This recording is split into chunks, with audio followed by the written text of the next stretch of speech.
हम सबके माता पिता होते हैं। किसी के माँ पिता घर में हैं, किसी के जीवन की स्मृतियों में, पर कोई भी ऐसा नहीं जो बिना माता पिता के इस धरती पर आया हो। हर जीव का कोई ना कोई जनक होता ही है, पर जब यह प्रश्न भगवान के सामने आता है तो मन ठहर जाता है। क्या भगवान के भी माता पिता होते हैं? क्या जिसने इस सृष्टि को बनाया उसे भी किसी ने जन्म दिया? शास्त्रों में कहा गया है, भगवान ही सबके पिता हैं। वह स्वयं अजन्मा है, अनादि हैं, अनंत हैं। वे जन्म लेते हैं, पर उनका जन्म साधारण नहीं होता।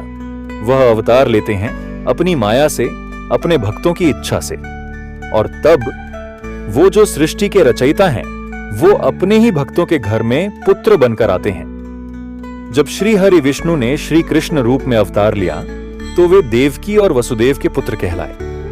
पर क्या देवकी वासुदेव वास्तव में भगवान के माता पिता हैं? नहीं, वे तो उस परम प्रेम के पात्र हैं जिन्हें ईश्वर ने चुना कि मैं तुम्हारे घर में जन्म लूंगा। वह भगवान जो सबका जन्मदाता है, वही प्रेम के लिए अपने भक्तों का संतान बन जाता है, क्योंकि भगवान के लिए भक्ति ही सबसे बड़ा रिश्ता है। पर अब एक और प्रश्न उठता है, यदि भगवान सबसे बड़े हैं तो फिर ऐसा क्यों कहा जाता है कि संत भगवान से भी बड़े हैं? क्यों भगवान स्वयं संतों के चरण धोते हैं? क्यों श्री रामचंद्र जी ने आर्षि मुनियों को नमस्कार किया था? क्यों श्री कृष्ण ने सुदामा जैसे भक्त को अपने सिंहासन पर बैठाया? संत पद बहुत ही ऊंचा है। संतों के लिए भगवान ने कहा, है संत मेरे मुकुटमणि, मैं संतन को दास। ब्रह्मा, विष्णु और महेश के संबंध में हिंदू मानस पटल पर भ्रम की स्थिति है। वे उनको ही सर्वोत्तम और स्वयंभू मानते हैं, लेकिन क्या यह सच है? क्या ब्रह्मा, विष्णु और महेश का कोई पिता नहीं है? वेदों में लिखा है कि जो जन्मा या प्रकट है वह ईश्वर नहीं हो सकता। ईश्वर अजन्मा, अप्रकट और निराकार है। शिव पुराण के अनुसार ब्रह्म ही सत्य है, वही अविकारी परमेश्वर है। जिस समय सृष्टि में अंधकार था, न जल, न अग्नि और न वायु था, तब वही तत्सत ब्रह्म ही था जिसे श्रुति में सत्य कहा गया है। सत्य अर्थात अविनाशी परमात्मा। उस अविनाशी पर ब्रह्म काल ने कुछ काल के बाद द्वितीय की इच्छा प्रकट की। उसके भीतर एक से अनेक होने का संकल्प उदित हुआ। तब उस निराकार परमात्मा ने अपनी लीला शक्ति से आकार की कल्पना की, जो मूर्ति रहित परम ब्रह्म है। परम ब्रह्म अर्थात एकाक्षर ब्रह्म, परम अक्षर ब्रह्म। वह परम ब्रह्म भगवान सदाशिव है। अर्वाचीन और प्राचीन विद्वान उन्हीं को ईश्वर कहते हैं। एकांकी रहकर स्वेच्छा से सभी ओर विहार करने वाले उस सदाशिव ने अपने विग्रह शरीर से शक्ति की सृष्टि की, जो उनके अपने श्रीअंग से कभी अलग होने वाली नहीं थी। सदाशिव की उस पराशक्ति को प्रधान प्रकृति, गुणवती माया, बुद्धि तत्व की जननी तथा विकार रहित बताया गया है। वह शक्ति अंबिका, पार्वती या सती नहीं कही गई है। उसको प्रकृति, सर्वेश्वरी, त्रिदेव जननी, ब्रह्मा, विष्णु और महेश की माता, नित्या और मूल कारण भी कहते हैं। सदाशिव द्वारा प्रकट की गई उस शक्ति की 8 भुजाएं हैं। पराशक्ति जगत जननी, वह देवी नाना प्रकार की गतियों से संपन्न है और अनेक प्रकार के अस्त्र शक्ति धारण करती है। अंबिका शब्द संस्कृत में अंबा, माता से बना है। इसका अर्थ है माता स्वरूपिणी, पालन करने वाली, दयामयी। इसीलिए अनेक देवी रूपों को अंबिका कहा गया है। देवी भागवत और मार्कंडेय पुराण में कहा गया है, यया सर्वमिदं व्याप्य तिष्ठति सा अंबिका, अर्थात वह शक्ति जो संपूर्ण सृष्टि में व्याप्त है, वही अंबिका है।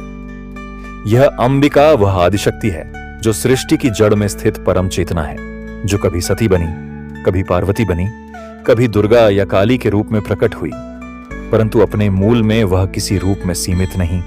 वह अनादि, अनंत, सर्वव्यापी शक्ति तत्व है। उस काल रूपी ब्रह्म सदाशिव ने एक ही समय शक्ति के साथ शिवलोक नामक क्षेत्र का निर्माण किया था। उस उत्तम क्षेत्र को काशी कहते हैं। वह मोक्ष का स्थान है। यहां शक्ति और शिव अर्थात काल रूपी ब्रह्म सदाशिव और दुर्गा यहां पति और पत्नी के रूप में निवास करते हैं। इस मनोरम स्थान काशीपुरी को प्रलय काल में भी शिव और शिवा ने अपने सान्निध्य से कभी मुक्त नहीं किया था। इस आनंद रूप वन में रमण करते हुए एक समय शिव और शिवा को यह इच्छा उत्पन्न हुई कि किसी दूसरे पुरुष की सृष्टि करनी चाहिए, जिस पर सृष्टि निर्माण, वंश वृद्धि आदि का कार्यभार रखकर हम निर्वाण धारण करें, ऐसा निश्चय करके शक्ति सहित परमेश्वर रूपी शिव ने अपने वामांग पर अमृत मल दिया। फिर वत्स, व्यापक होने के कारण तुम्हारा नाम विष्णु विख्यात होगा। इस प्रकार विष्णु के माता और पिता काल रूपी सदाशिव और पराशक्ति दुर्गा हैं। अब बात करते हैं शिव पुराण की। शिव पुराण के अनुसार ब्रह्मा जी अपने पुत्र नारद जी से कहते हैं कि विष्णु को उत्पन्न करने के बाद सदाशिव और शक्ति ने पूर्ववत प्रयत्न करके मुझे, ब्रह्मा जी को, अपने दाहिने अंग से उत्पन्न किया और तुरंत ही मुझे विष्णु के नाभि कमल में डाल दिया।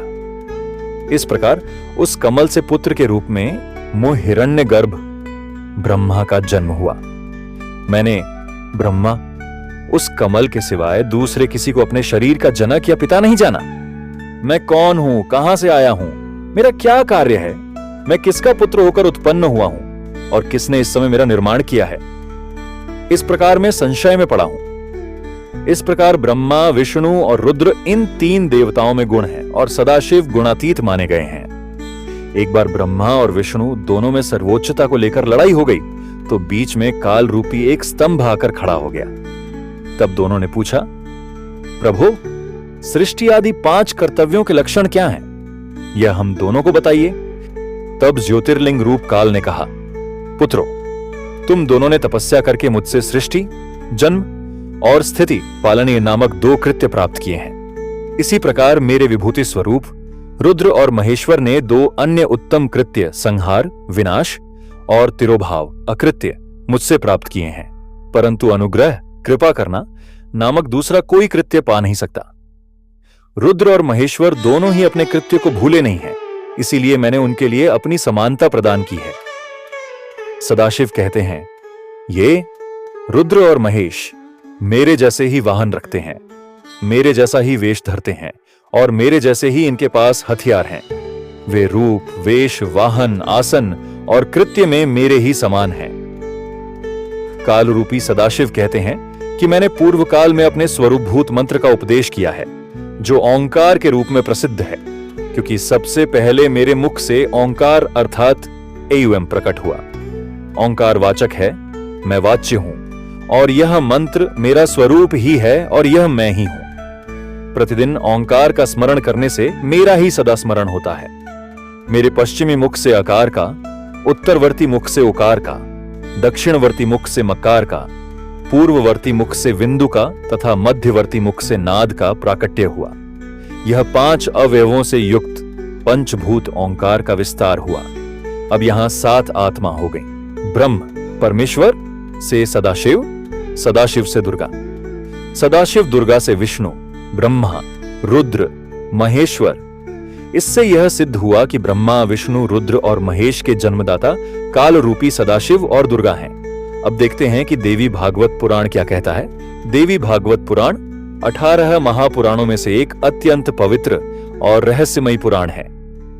यह पुराण आदिशक्ति मां भगवती की महिमा का गान करता है। इसे भागवत कहा गया क्योंकि इसमें भगवती यानी परमेश्वरी शक्ति को परम सत्य के रूप में वर्णित किया गया है। देवी भागवत पुराण के अनुसार देवी भागवत पुराण के पहले स्कंध में नारद जी से कहते हैं कि तुम जो पूछ रहे हो, ठीक यही प्रश्न मेरे पिताजी ब्रह्मा ने देवाधिदेव श्री हरि विष्णु से, जो जगत के स्वामी हैं, से किया था। लक्ष्मी जी उन देवाधिदेव देवों के देव की सेवा में रहती हैं। कौस्तुभ मणि से जो सुशोभित हैं, जो शंख, गदा और चक्र लिए हुए हैं और जिनकी 4 भुजाएं हैं, वे पीतांबर धारण करते हैं। वक्ष स्थल पर श्रीवत्स का चिन्ह चमकता रहता है। एक बार इन देवाधिदेव को तपस्या करते हुए देखकर ब्रह्मा जी ने इनसे पूछा कि भगवान, आप 2 सभी देवों के देव हैं, आप सारे संसार के शासक होते हुए भी समाधि लगाए बैठे हैं, आप किस भगवान का ध्यान कर रहे हो? ब्रह्मा जी के विनित वचन सुनकर भगवान श्री हरि उनसे कहने लगे, देवता, दानव और मानव सभी यह जानते हैं कि तुम सृष्टि करते हो, मैं पालन करता हूं और शंकर, रुद्र संहार किया करते हैं। किंतु फिर भी वेद के पारगामी पुरुष अपनी युक्ति से यह सिद्ध करते हैं कि रचने, पालने और संहार करने की ये योग्यता जो हमें मिली है, इसकी अधिष्ठात्री शक्ति देवी है। उस शक्ति के अधीन होकर ही मैं इस शेषनाग की शैया पर सोता और सृष्टि करने का अवसर आते ही जाग जाता हूं। मैं सदा तप करने में लगा रहता हूं, क्योंकि उस शक्ति के शासन से कभी मुक्त नहीं रह सकता। कभी अवसर मिलता है तो लक्ष्मी के साथ अवसर बिताने का सौभाग्य प्राप्त होता है। मैं कभी तो दानवों के साथ युद्ध करता रहता हूं और अखिल जगत को भय पहुंचाने वाले दैत्यों के विकराल शरीर को शांत करना मेरा परम कर्तव्य हो जाता है। मैं सब प्रकार से उन्हीं शक्ति के अधीन रहता हूं और उन्हीं का कार्य किया करता हूं। ब्रह्मा जी, मेरी जानकारी में उन भगवती शक्ति से बढ़कर दूसरे कोई देवता नहीं। देवी भागवत पुराण में दुर्गा जी कहती हैं कि देवी हिमालय को ज्ञान देते हुए कहती है कि एक सदाशिव ब्रह्म की साधना करो, जो परम प्रकाश रूप है, वही सबके प्राण और सबकी वाणी है, वही परम तत्व है। उसी अविनाशी तत्व का ध्यान करो। वह ब्रह्म ओंकार स्वरूप है और वह ब्रह्मलोक में स्थित है। एकाकिनी होने पर भी वह माया शक्ति संयोगवशात अनेक हो जाती है। उस शक्ति की देवी ने ही लक्ष्मी, सावित्री और पार्वती के रूप में जन्म लिया और उसने ब्रह्मा, विष्णु और महेश से विवाह किया था। 3 रूप होकर भी वह अकेली रह गई थी। उस काल रूप सदाशिव की अर्धांगिनी है दुर्गा। देवी भागवत पुराण यह भी कहता है कि जो सच्चे भाव से मां की आराधना करता है, मां उसके भीतर स्थित अज्ञान को नष्ट कर ज्ञान का प्रकाश देती है। मां केवल शक्ति नहीं, करुणा और प्रेम की मूर्ति है। इस पुराण में नवरात्र, शक्ति साधना, भक्ति मार्ग और मां के विभिन्न अवतारों का अद्भुत वर्णन मिलता है। यह हमें सिखाता है कि शक्ति ही परमात्मा है और उसी शक्ति से सृष्टि चलती है। या देवी सर्वभूतेषु शक्ति रूपेण संस्थिता, नमस्तस्यै नमस्तस्यै नमस्तस्यै नमो नमः। इस श्लोक का अर्थ है, जो देवी समस्त प्राणियों में शक्ति, ऊर्जा के रूप में विराजमान है, उन्हीं देवी को बार बार नमस्कार, बार बार नमस्कार, बार बार नमस्कार है। मिलते हैं अगले वीडियो में, तब तक के लिए जय श्री कृष्ण, जय सनातन।